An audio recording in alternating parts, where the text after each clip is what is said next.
Okay, how's everybody doing today? Of course, my name is Kent. And it looks like tonight we're not going to get much of a sunset, a lot of cloudiness tonight. So this is typical weather for us here in Southern California. About this time of year we get a lot of fog, a lot of overcast weather, mainly because the states that are east of us, like Arizona, are very hot right now. So they're drawing a lot of the moisture over the coast, which causes haze and clouds for us. So that's where we're at right now. So as you can see, the waves aren't too bad. Got a surfer out there. The water's not that warm right now, so it's kind of, this would be like wet. You know, you're going to have to wear a wetsuit. It'd be very difficult to be out there very long without a wetsuit. Unless you're one of the hardcore guys. There's a lot of them out here. So anyway, Bitcoin had a pretty good day today. Up, I think, $4,000 or $5,000. So it was around 61, 62, and I think it got as high as 66. A little over $66,000. So a good day for Bitcoin. As I've been saying here for quite some time, Bitcoin's undervalued, underpriced right now. For going through the halving and all the things going on in the world, I think Bitcoin should be a lot higher. I'd like to see Bitcoin over $100,000. I think it can be very soon over $100,000. I think that's where we're going with Bitcoin. And of course, what they'd like you to believe is that anytime there's any kind of period of when things are kind of uncertain, that people will stay away from risk assets like Bitcoin, because Bitcoin is not something that you invest in when times are risky. When times are kind of uncertain, you go to treasuries. That's what they like to have you think. Go to a treasury, go to a 5%, 6% treasury bill, and that's how they want you to invest. That's but if you do that, you're not going to keep up with inflation. Because inflation is what's the reason why Bitcoin's going up right now, because people are looking for places to put their money where they can beat the inflation rate. And the inflation's probably well over 10%. And this is probably one of the most dangerous things going on right now. And people will find out really quickly how much this inflation will affect their everyday, ordinary lives. It's going to destroy your everyday. That's why the middle class is being destroyed, is because of inflation. And all inflation is, it's a tax. And it's the worst kind of tax, because it's a tax that doesn't discriminate. It takes away from everybody. You know, some taxes, you have a graduated income tax where the more you make, the more you pay.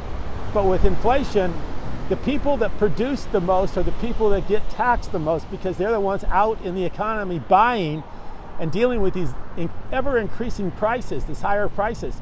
So this is going to destroy activity. Inflation is one of the worst things that can happen to an economy or to a country or to anybody. It's the worst thing that can happen is inflation. It's absolutely the worst thing that can happen. But that's the only thing that these guys know how to do, because that's the only way they can keep the Ponzi scheme going, is they got to keep inflating the dollar.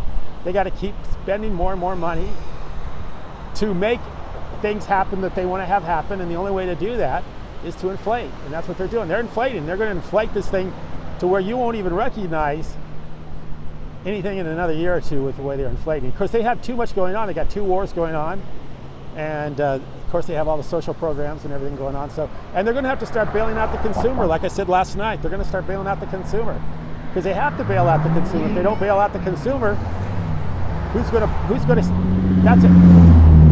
The consumer is the customer. And if the customer goes away, then nothing happens. I mean, everything just basically deteriorates away. And you end up with nothing, because the consumer is what makes things happen. Consumers can't buy products, cars, appliances, houses, pay for rents.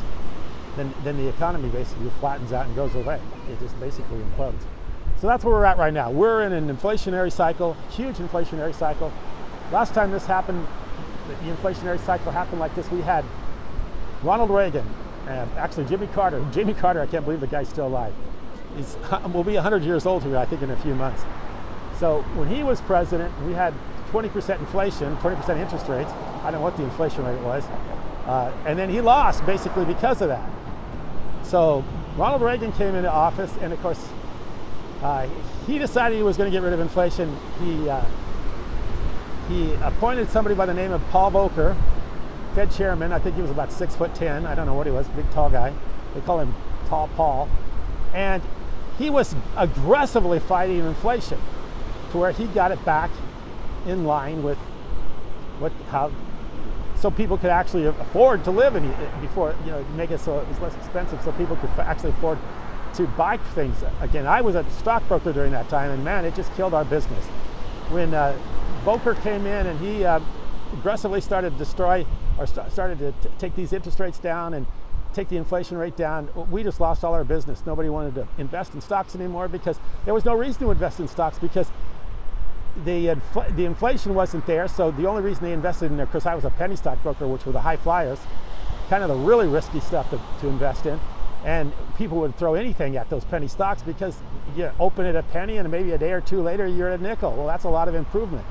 So, you get a lot, huge appreciations. And of course, when the interest rates went down, the inflation went down, people didn't want to do that anymore, so we lost all our business.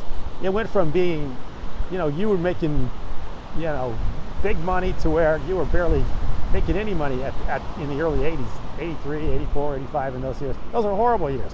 Horrible years on the farm, horrible years as a stockbroker. Those are just terrible years. And I suffered through all that stuff. And now I'm seeing it again, and we're seeing it in a big way. So there's massive inflation. They're not going to stop the spending. They can't stop the spending.